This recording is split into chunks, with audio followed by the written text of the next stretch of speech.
Hello everyone, welcome back to your channel. Today we will discuss suggestion from the chapters of class 12. Okay, if you have not a good preparation and you want some short listed derivation, then this video is for you. You can see these derivations and surely you will get good marks from these derivations. Okay. And if you have a good preparation but you want to revise again and you want to know that which are the most important derivation on which you will focus before the exam, then this video is also good for you. You will revise these derivation, the list I will give you. You will revise that derivation and that will secure a good marks in the examination. Okay, so let's start the video.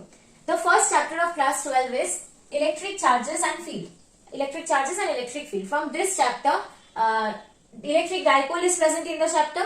We have to calculate the electric field at the axial position of electric dipole, electric field at the equatorial position of electric dipole, and the torque on the electric dipole if it is placed in uniform electric field.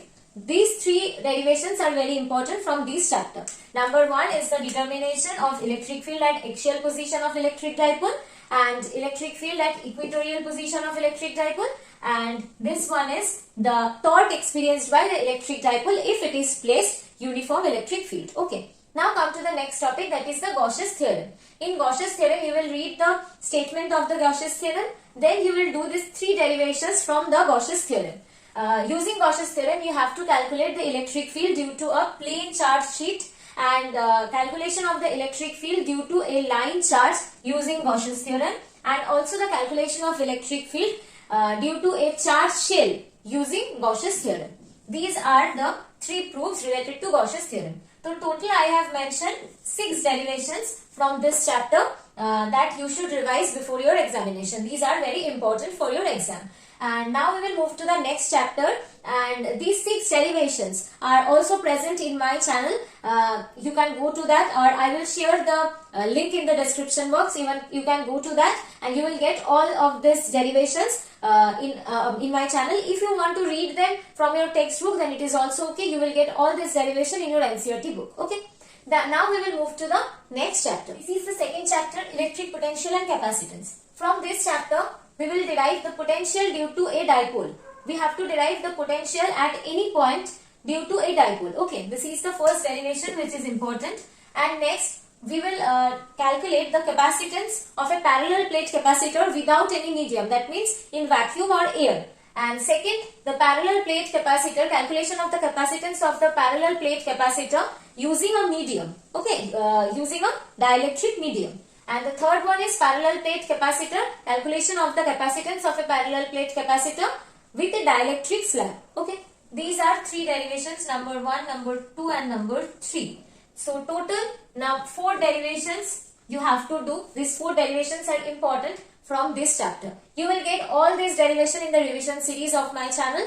I will give the description in the link. If you need any of this derivation, if you don't understand the derivation from the textbook and you need the derivation easily, shortly you want to do the derivation and you want to clear your concept, then please go through the description box and go to the link. You will get the video. These are the 4 derivations important from this chapter. Now we will move to the third chapter, that is the current electricity. This is our third chapter, current electricity. From this chapter, the first derivation which is important, that is the expression of drift velocity. This you have to derive this expression. Okay.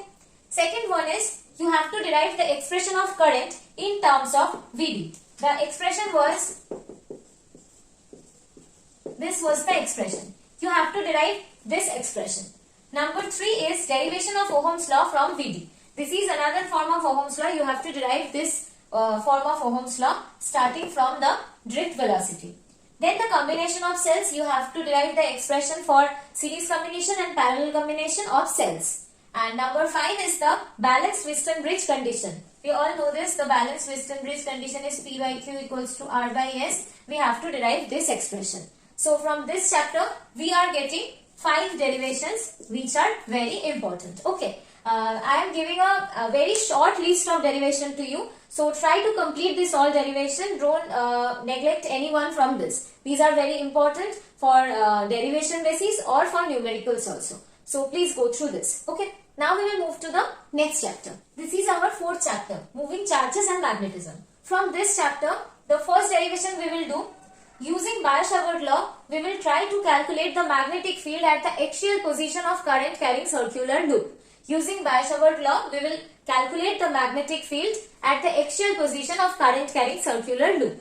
And the second derivation is, using Biot-Savart law, we will calculate the magnetic field at the center of current carrying circular loop. Okay, so using Biot-Savart's law, we will do these two derivations. And using Ampere's circuital law, we will derive the magnetic field at any position at a distance r due to the infinite current carrying wire.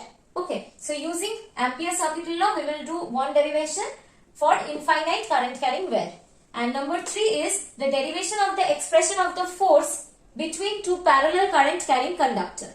Okay, and this one is torque on a circular current carrying loop. When a circular current carrying loop is placed in a uniform magnetic field, the circular current carrying loop experiences torque. You have to calculate the torque on a current carrying loop. Okay, these all derivations I have done in my revision series video.